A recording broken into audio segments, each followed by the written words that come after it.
हमारी शादी नहीं हुई थी, कभी कभी हम इनके घर पे घूमने के लिए जाते थे, तो इनको इशारे इशारे में हम बुलाते थे, लेकिन फिर हम ही को डर लगता था, तो हम इनसे कहते थे कैसे कैसे कि है अंगना में बाबा दुआरे पे माँ,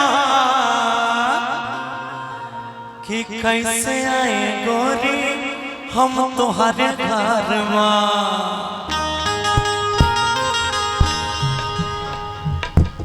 सुनिए कि अरे खेत गइल बाबा अब चार गइल माँ,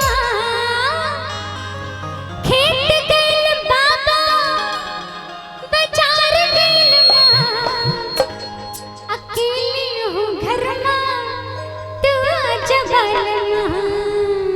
आई क्या बात है?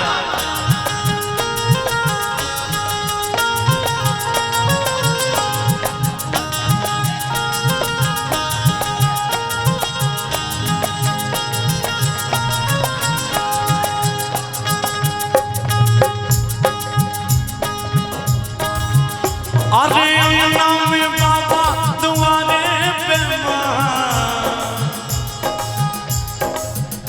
अरे अंगना में बाबा दुआरे पे माँ, कैसे आए गोरी हम तुम्हारे घर माँ, कैसे आए गोरी हम तुम्हारे घर माँ।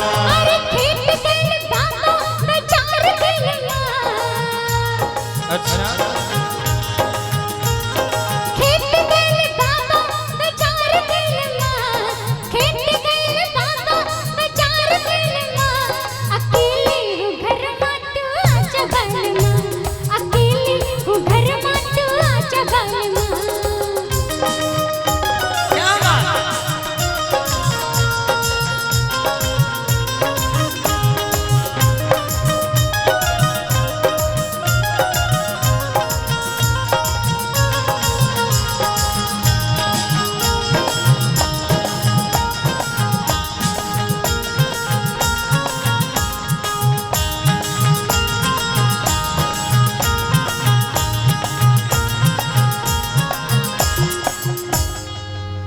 अरे घर माजे आइबे ता हमें का खिलाइबे,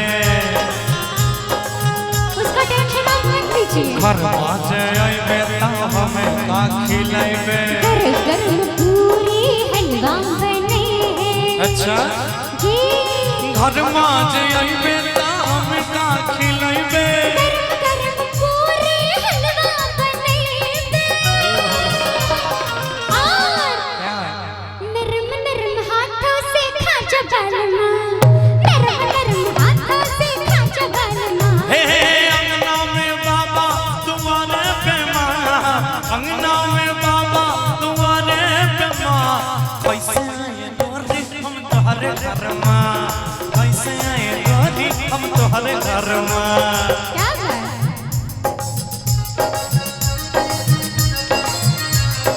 हम तो तेरे आशिक हैं सदियों पुराने, चाहे तुम माने चाहे न माने, चाहे तुम माने चाहे न माने।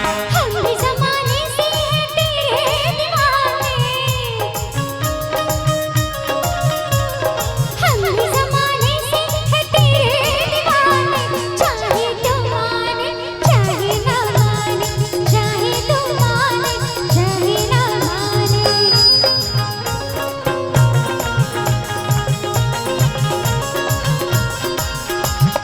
हलवा पूरी खइबे ता निंदिया सतइबे, हलवा पूरी खइबे ता निंदिया सतइबे। अचरा से हमें सिजिया बिछइबे, अरे हलवा पूरी खइबे ता निंदिया सतइबे। अचरा से हमें सिजिया बिछइबे। अच्छा सिजिया के भगिया जगा जगालना, सिजिया के भगिया जगा जगालना। अंगना में बाबा दुआरे पे माँ, अंगना में बाबा दुआरे पे माँ, कैसे आए गोरी हम तुम्हारे घर माँ, कैसे आए गोरी हम तुम्हारे घर माँ।